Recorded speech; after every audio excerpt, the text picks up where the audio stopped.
122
పరుగులు చేశాడు.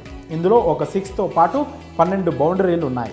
మరో ఓపెనర్ మయాంక్ అగర్వాల్ 87 బంతుల్లో 56 చేసి ఆకట్టుకున్నాడు. అయితే అంతా బాగానే ఆడినా యంగ్ బ్యాటర్ రియాన్ పరాగ్ మాత్రం ఫెయిల్ అయ్యాడు. 31 బంతుల్లో కేవలం 20 పరుగులు మాత్రమే చేశాడు. 2 భారీ సిక్సర్లు బాదిన పరాగ్ అదే ఊపులో భారీ షాట్ ఆడేందుకు ప్రయత్నించి అవుట్ అయ్యాడు. మంచి స్టార్ట్ దొరికినా దాన్ని బిగ్ స్కోర్గా కన్వర్ట్ చేయలేకపోయాడు. తిలక్తో పాటు శాశ్వత్ రావత్ కూడా మంచి ఇన్నింగ్స్ ఆడాడు. అతడు 88 బంతుల్లో 64 పరుగులతో నాట్అవుట్గా నిలిచాడు. ఇండియా ఏ ఆధిక్యం 488 పరుగులకు చేరాక ఆ టీం ఇన్నింగ్స్ను డిక్లేర్ చేసింది.